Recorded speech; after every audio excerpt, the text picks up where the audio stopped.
Hello and welcome to Too Many Movies, the podcast where we discuss DVDs, Blu-rays, and even the occasional VHS tape. I'm your host, Hal, and today's a surprise threefer.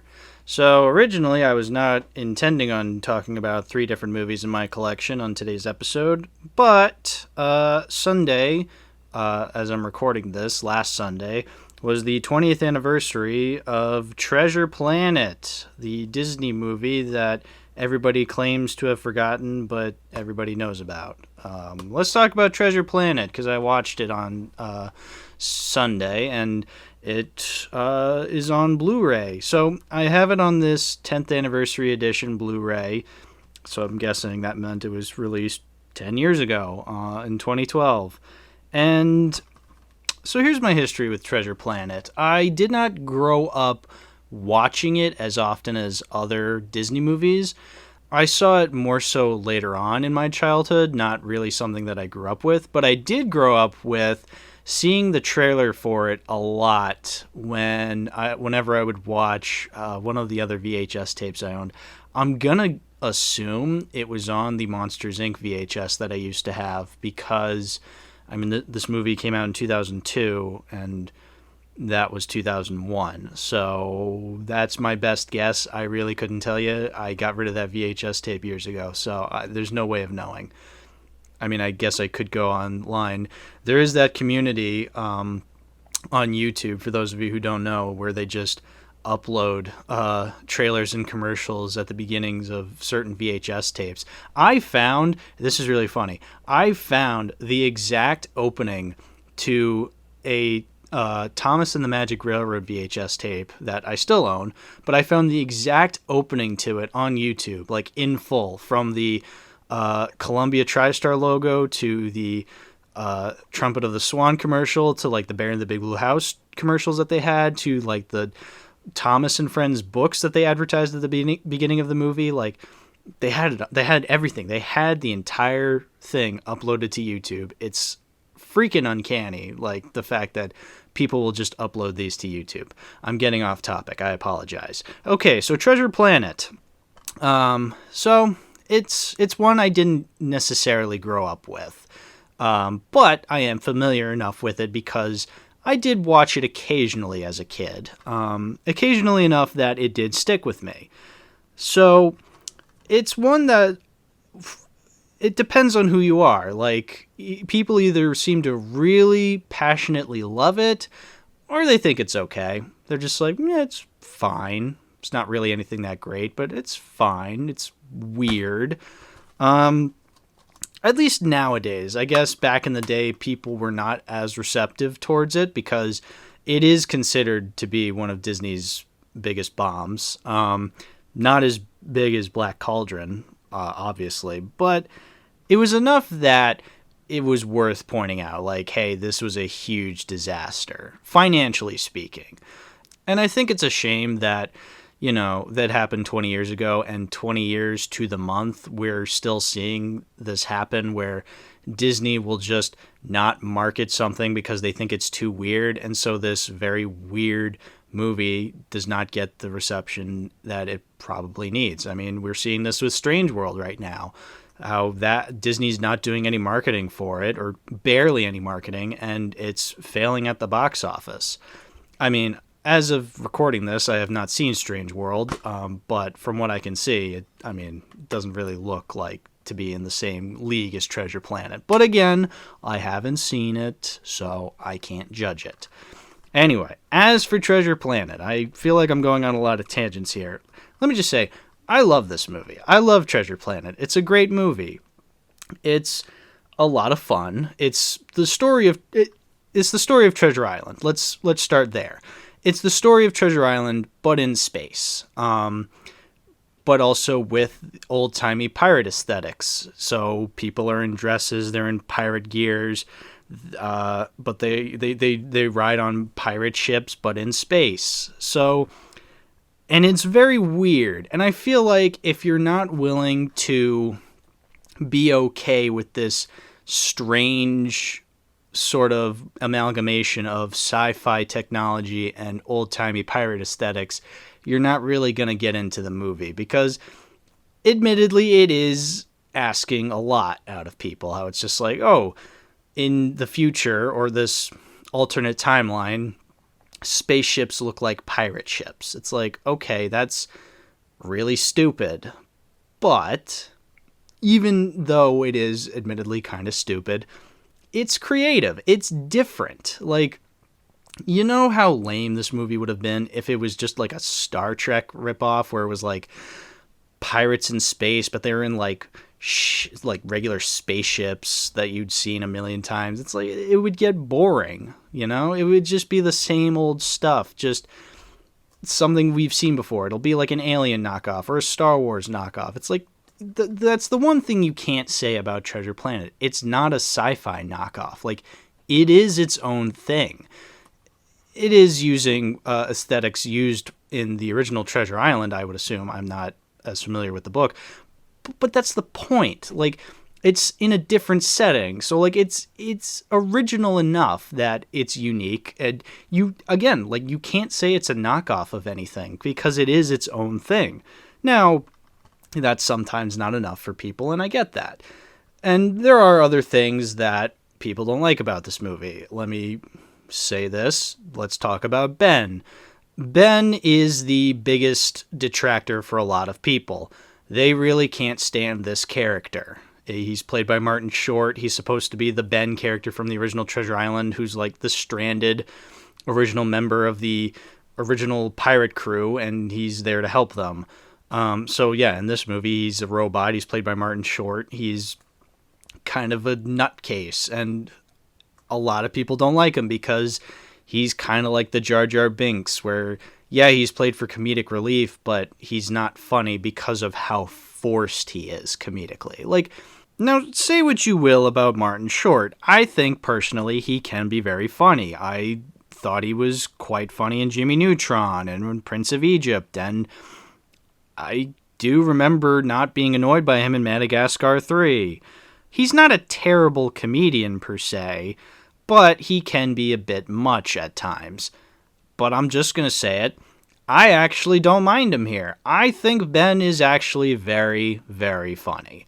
Now, let me preface that by saying, do I think he's the best part of the movie? Absolutely not. Is he my favorite comedy relief character? Absolutely the fuck not. But I just don't really find him to be all that annoying. Like, I get it. I get why he is the way that he is. Like, the point of this character is to be this weirdo psycho dude that they just find who's been stranded for over 100 years. It's like, yeah, he's gonna be kind of nutso. Now, to be fair, James Schaeferless Productions, my shiny overlord, did say this in his review of the movie on his Letterboxd, that the only way he could imagine a character as annoying as Ben working is if he was voiced by the guy who voices Master Shake and Gazpacho from Chowder. I forget his name too. In any case, yeah, I guess it is down to the performance, whether or not Martin Short is actually delivering these lines in a funny way. And loud does not always equal funny, admittedly. So, I get it. It's not like this is a case where I cannot understand why people are annoyed by him. I absolutely 100% know why people don't like Ben as a character in this movie. I just am not one of those people. I'm not that annoyed by him.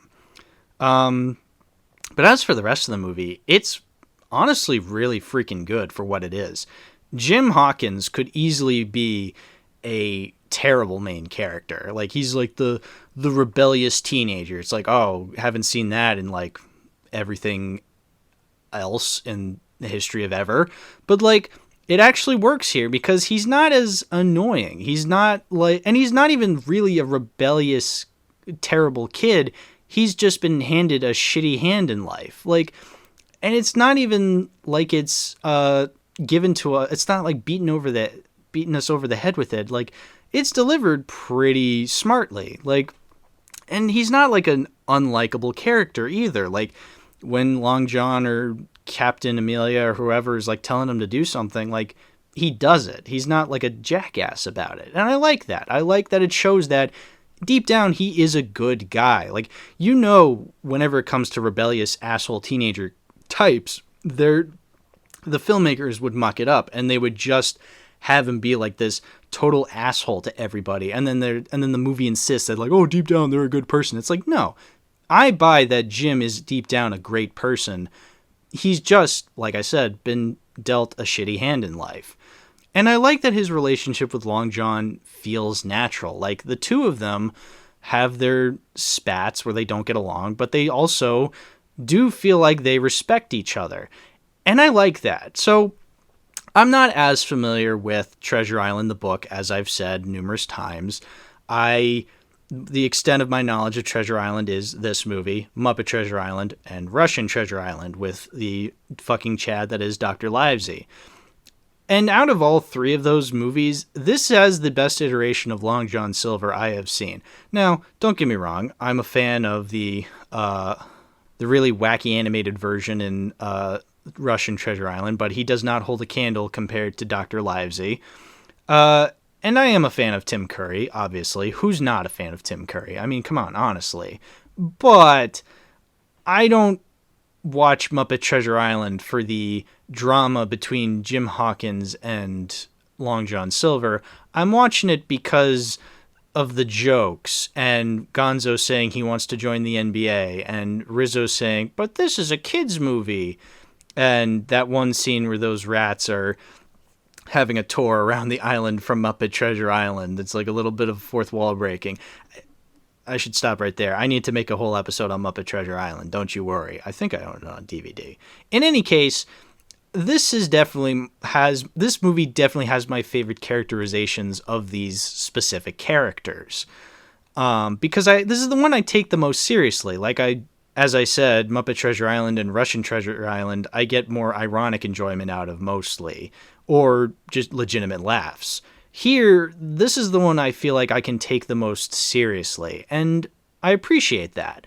I appreciate that this movie, with all its weird world building and admittedly kind of annoying comedic side characters, the heart is still there. Like, I remember on my rewatch of this movie, watching that scene of Jim break down after Dr. Arrow dies because he feels it's his fault, and he just breaks down and is like silently sobbing on Long John's belly. Like, he just rests his head on his belly and he's like silently sobbing. It's like, good Lord, this rocks. Like, this is so good. And then Long John feels so terrible for roping Jim into this because he sees so much potential. He genuinely respects Jim. Like, he wants to pretend that he sees him as a pawn as part of his mutiny, but no, like, he genuinely respects Jim. He loves him like a son. And it's great how he actively, like, tries to make him feel better. It's like, great. More scenes like this. And they do. I feel like this movie actually does pull these scenes off really well. And honestly, as annoying as Ben can get, and as I said, I didn't really mind him, but like, even as annoying as he gets, like, the good stuff is still so good in this movie. I love Treasure Planet and all that it comes with. Is it my absolute favorite in the Disney canon? Probably not. I wouldn't even really call this my favorite Clements and Musker movie. Like, yeah, I respect the hell out of them for doing this. I will absolutely call this their most ambitious work because it really is. Like, even if it's not my favorite from them, it is definitely their most ambitious movie to date. Like, none of their other movies come close to being as gutsy and risky as this one. Like, Princess and the Frog, Moana, Hercules, Little Mermaid, Great Mouse Detective, like, all of those are, and Aladdin, like, all of those are pretty, I don't want to say standard because I do respect all of them a lot. They're not, like, as risky. Like, they are Disney movies for sure, and, like, some of them probably would have been hits anyway. But they're still good. Like, I love Little Mermaid and Aladdin a lot, for sure. Like, more so than Treasure Planet. But Treasure Planet is just on a whole other level ambitious-wise. Like, it is their most ambitious film. I will absolutely say that. So, I guess to round off this discussion of Treasure Planet, am I keeping it? Absolutely. Like, this Blu-ray, it looked really good on Blu-ray. And, I don't know, maybe I could get a much nicer Blu-ray. But you know what? It's fine. I like the box art. It's not terrible. It's honestly just a fun movie. And I can understand why people wouldn't like it. But to me, I just get so much out of it. It is maybe not my top 10 favorite Disney, maybe top 20, it depends, but it is definitely a favorite and one I would absolutely own and watch over and over again. So, yep, it's staying in the collection. Anyway, so to move on to the next movie that I wanted to talk about. So, if you remember a while back, I did an episode on the movie 12 Monkeys, and the reason I did that was not only was it on Blu-ray, but it was being talked about on Sardonicast, and I wanted an excuse to watch it, and watching it to prepare to listen to the Sardonicast episode, and then eventually making my own episode on it was a lot of fun, and obviously I kept that movie. I did not keep Stealth, which was the other movie in that episode, but we don't talk about Stealth. But we are going to be talking about The Big Lebowski, which is another movie that I own on Blu-ray that they're talking about on Sardonicast in a recent episode. And so I thought I would take this opportunity to talk about this movie in this section, The Big Lebowski. I watched it, and I did listen to the Sardonicast episode discussion on it, and I agree with literally everything they talked about. It's a very good movie. I fucking love The Big Lebowski, man. I was kind of doubting myself. So I feel like with a lot of my favorite movies that I put on my favorites list, I talked about this with James on the Baby Driver episode, how like I always kind of go back and forth, like, do I really love Baby Driver as much as I do? And then I watch Baby Driver, I'm like, oh yeah, I do. It's a fucking masterpiece. But the same thing was going through my head before I watched The Big Lebowski. I'm like, do I actually love this movie? I was not even like 10 minutes into the movie. I'm just like, yeah, I fucking dig the hell out of this movie. It's so fucking good. So, what is it that makes me love The Big Lebowski as much as I do? Well, it's quotable. It's honest to God one of the most quotable movies I have ever seen in my entire life. That rug really tied the room together, did it not? Mr. Lebowski is disabled, yes. The bums will always lose. Over the line. Am I the only one who gives a shit about the rules? Nobody fucks with the Jesus man. I'm staying and enjoying my coffee. The dude abides. El Duderino. This is our concern dude.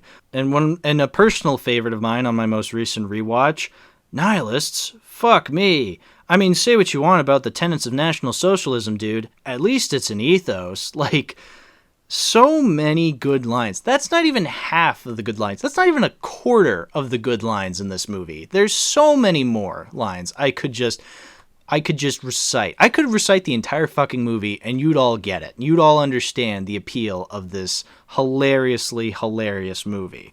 Like, it's just so insane to me how quotable this movie is, and just not only how many good lines are in it, but how those good lines come together to form such a good script. So, I'm sure you're all wondering, what the hell is The Big Lebowski about? If you are one of the 3 people out there who have been living under a rock and have never even seen this movie. Well, I'll tell you, 3 people who have never seen The Big Lebowski, it's not that simple. I can't just tell you the plot of The Big Lebowski, because there's a lot to it.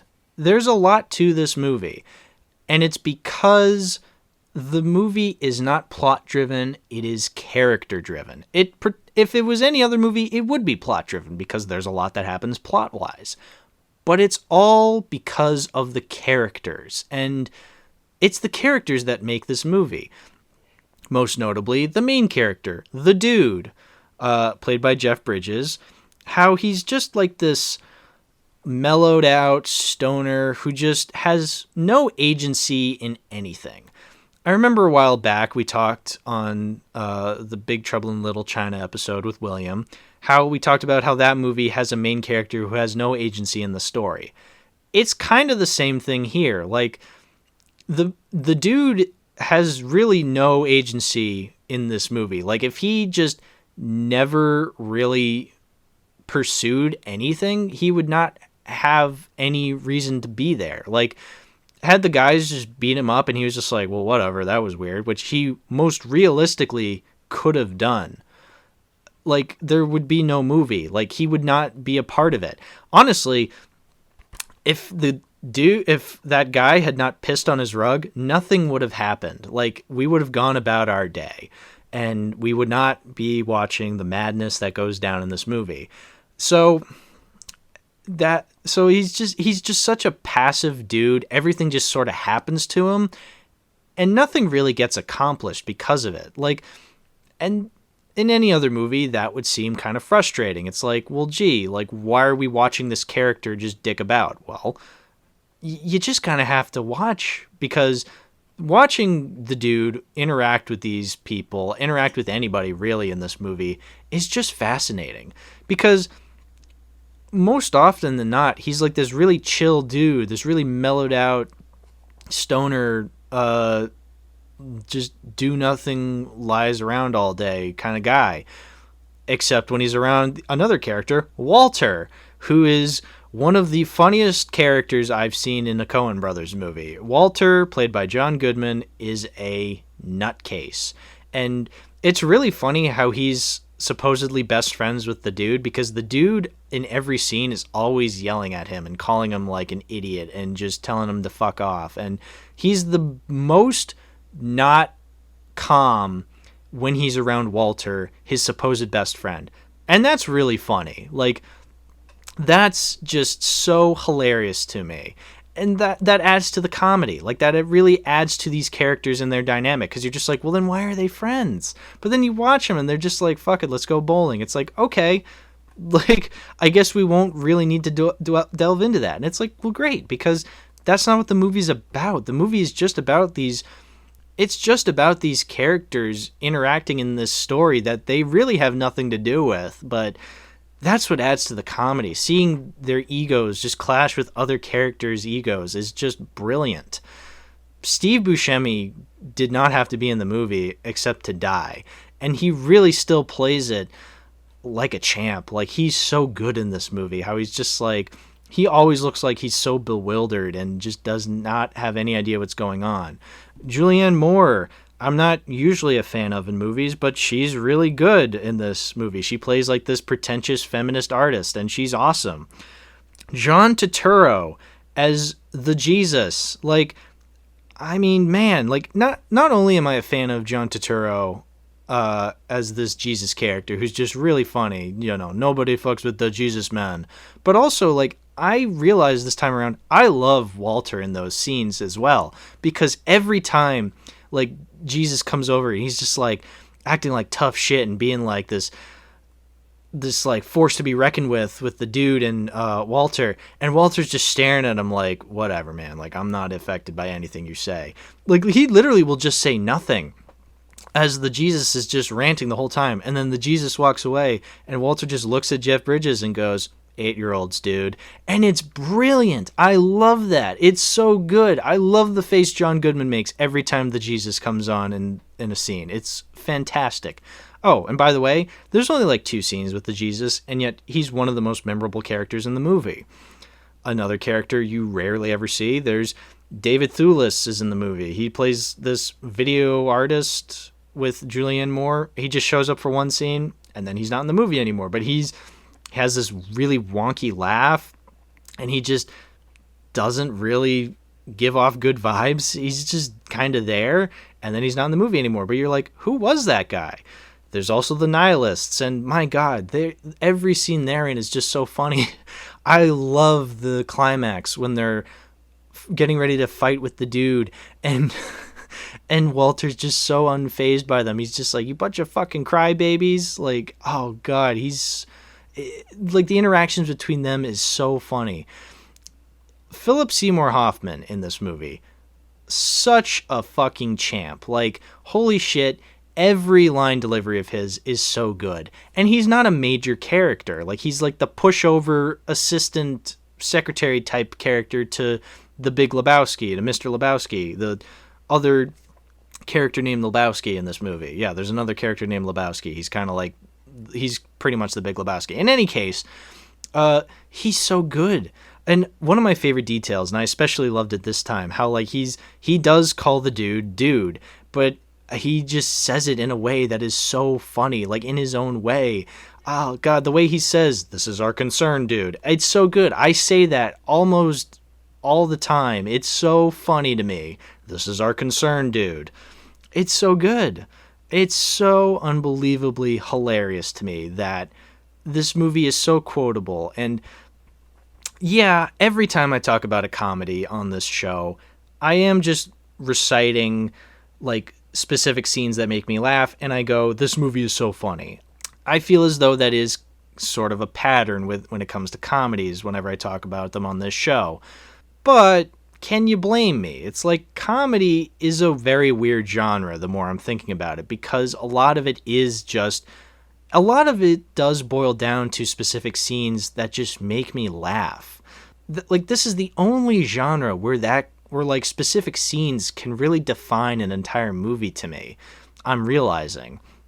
Or just the little things will just mean a lot, because if I'm not laughing, then it fails as a comedy. It's like, well, then what am I here for? And that's just fascinating to me, that like every time I've talked about a comedy on this show, it devolves into me just being like, "Oh, the scene, it was really funny," and then I just like proclaim that the whole movie is funny. But I mean, it is kind of timely that I'm just rambling about this movie, because the dude is kind of a rambler himself. Like, every time he's talking, he's just like uhs and ahs, ums and ahs. Man, like, that's the dude abides. Like, that's the whole movie. But it just works. It's almost hard to explain. Like, you just need to watch it.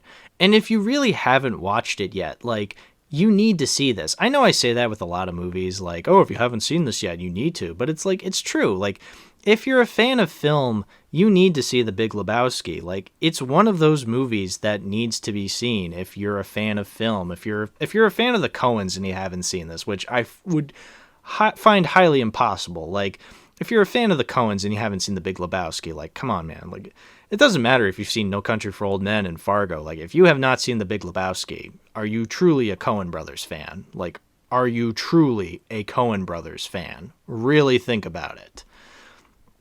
In any case, I feel like I've rambled long enough. There's really not a lot else I can add to the discussion on this movie. If you want a more in-depth, detailed discussion, go watch the Sardonicast episode on the movie. As for me, I really fucking love it. I love this Blu-ray that it comes in. So let me describe this Blu-ray. So it's a limited edition Big Lebowski book Blu-ray. So it's a book. Yeah, it's a book, essentially. It has a bowling ball on the front. It has Jeff Bridges, John Goodman, Julianne Moore, Steve Buscemi, and John Turturro on the front surrounding this bowling ball. And then it's a book. So, like, there's just, like, designs from the movie, characters, posters, and it's a bunch of just trivia facts and quotes and... Oh, is this, like, part of, like, the script? No, it's not a script. Oh, it's, like, an interview. Yeah, it's an exclusive interview. There's just a bunch of just, like, stuff in this pages that you could read as you're like watching the movie, I guess, which is really cool. It's really neat. It looks cool, and as I said, it's on Blu-ray. It looked really good on Blu-ray. It's a very neat Blu-ray case. It's a very neat movie. Honestly, I see no reason why I should get rid of it. Like, it's a keep. It's a definite keep. It was a keep before I even knew I was going to do it on this podcast, but I'm glad I'm getting a chance to talk about it and to say it's really good and to say I get to keep it, because it's worth it, man. It's The dude abides. The dude abides. That's all you need to know. The dude abides. But wait, there's one more movie I wanted to talk about today. And I originally wanted to talk about this at like the very end of the year because I felt it would have been more timely. But, I mean, I only have my friend's VHS player for so long, so I feel like I should just take advantage because, yes, this is a VHS tape, so I feel like I better get this done sooner rather than later. But speaking of time to talk about Time Runner. You ever heard of this movie? No? Of course you haven't, because who the fuck has ever heard of Time Runner other than me? And you know what? That's a shame, because Time Runner is really, really funny. So, a little background. Obviously, if you know me, I am a huge fan of Star Wars, and ergo, I am a huge fan of the character of Luke Skywalker. I am a huge, huge, huge fan of Luke Skywalker. He is honestly one of, if not my favorite character in any movie ever. I've always loved Luke Skywalker. I will forever love Luke Skywalker. He is one of my favorite characters, not just in Star Wars, but in any movie ever. So much so that I am a fan of Mark Hamill. I think he is really good in the role of Luke Skywalker. So much so that I really wanted to see him in other movies. And eventually, that led me down the rabbit hole to eventually finding a Mark Hamill movie from 1993, sci-fi action movie called Time Runner. Now, I have this crackpot theory that has no evidence to back me up. This is just a theory, a query theory, movie, film theory, if you will. So obviously, Mark Hamill was Luke Skywalker in Star Wars.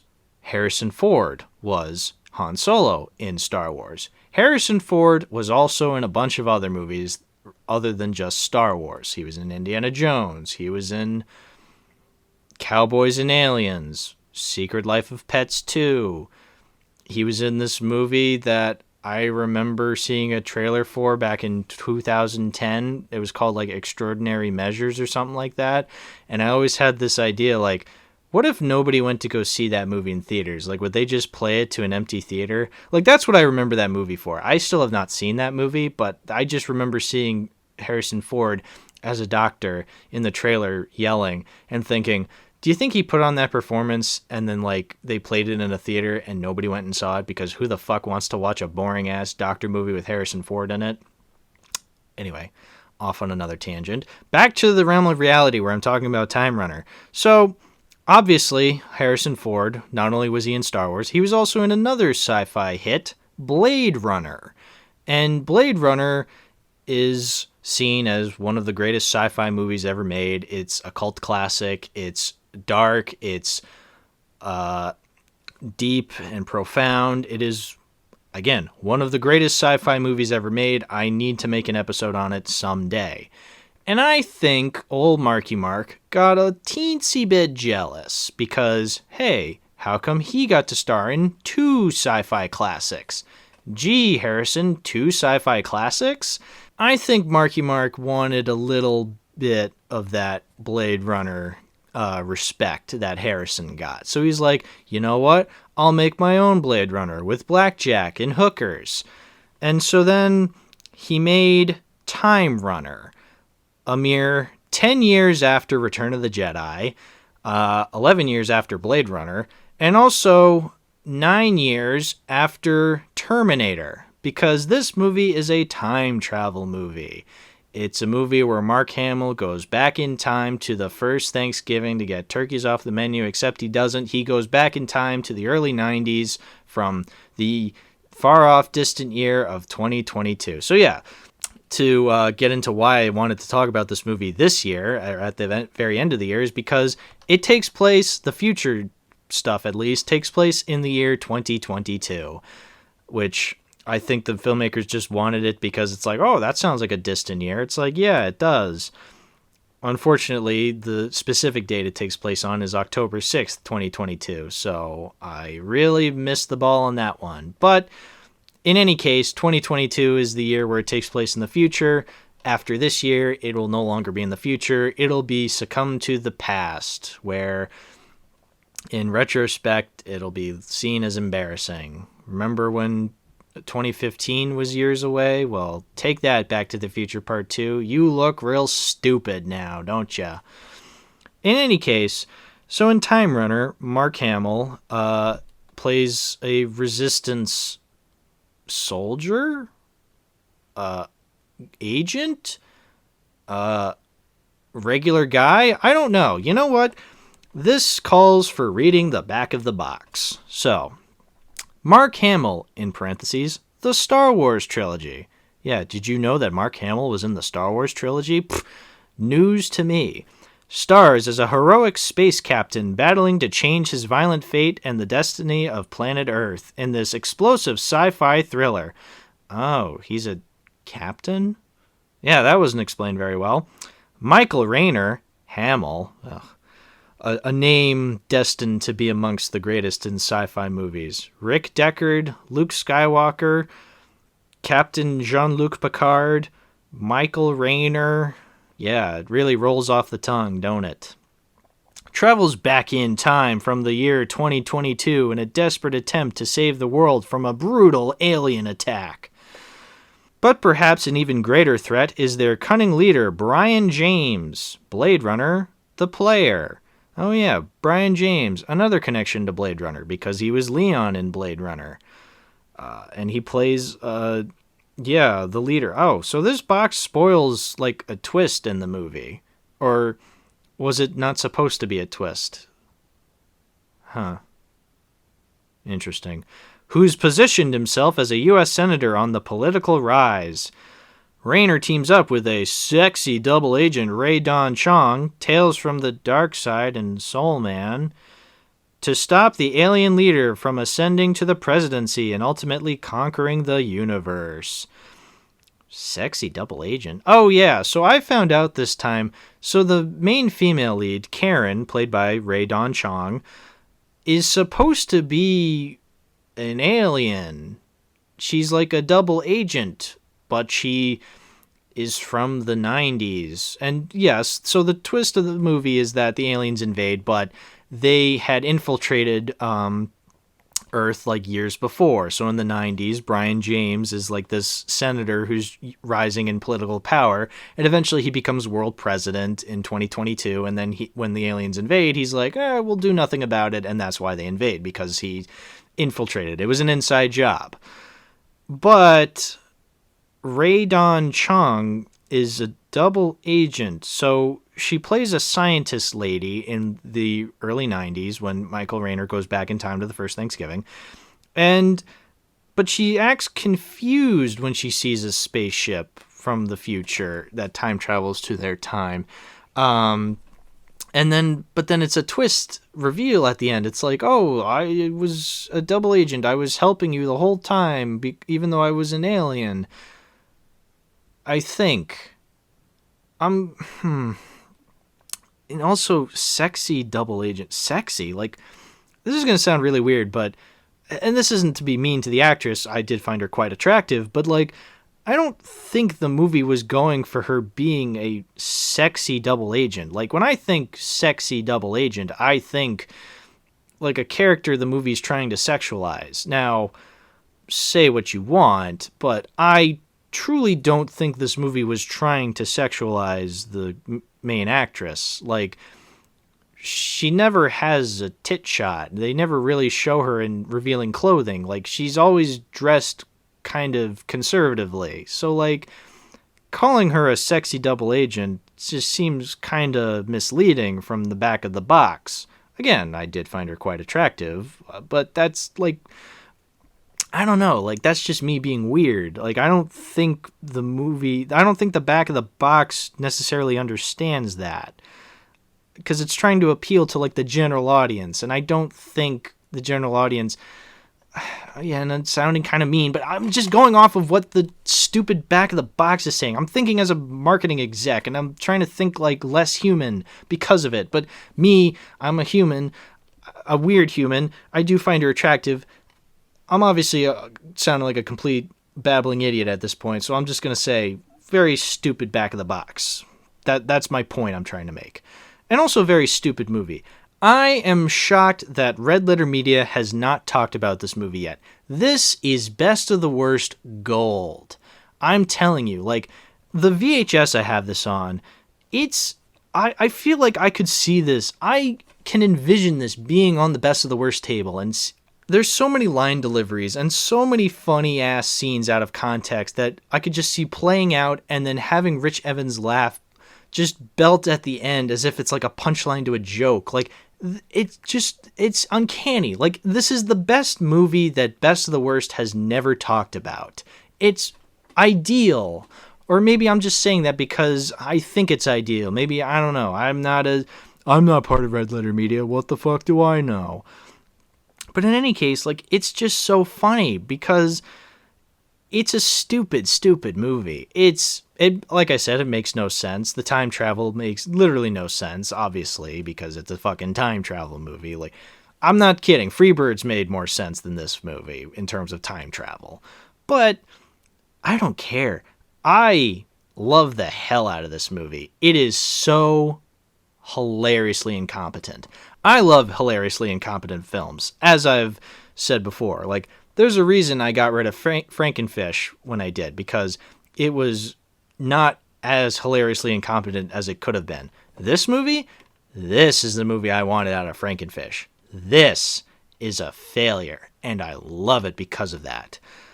Honestly, just go watch it. Like, the way I watched it originally, because this was my second time watching it, was I think I found it for free on Vudu. It probably is not free on Vudu anymore, but you all just need to watch it. Like, find out certain ways of watching it.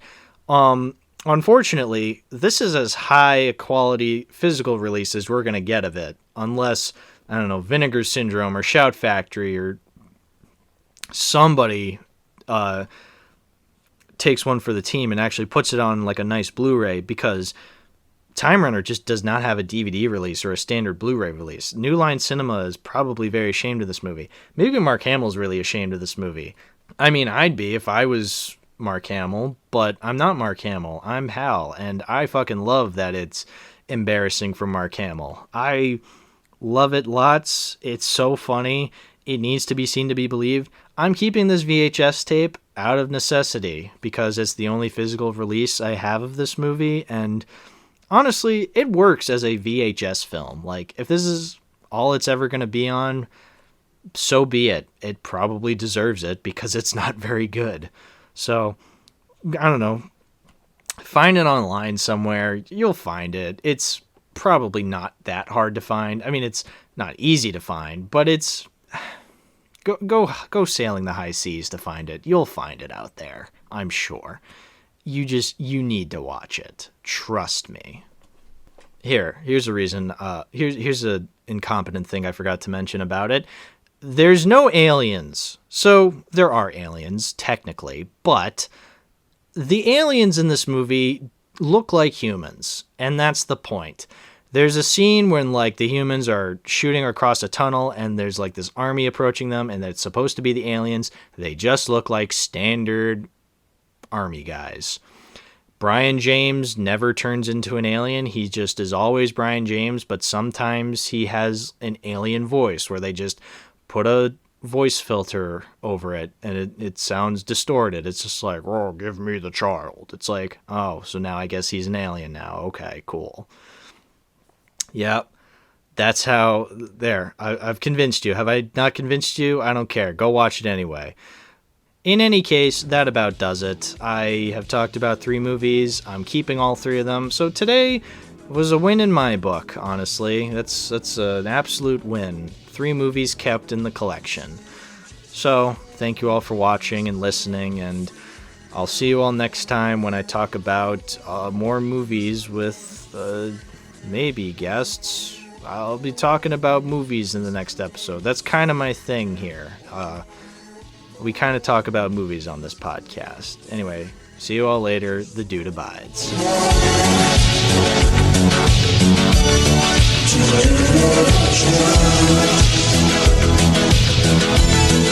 Just for a moment.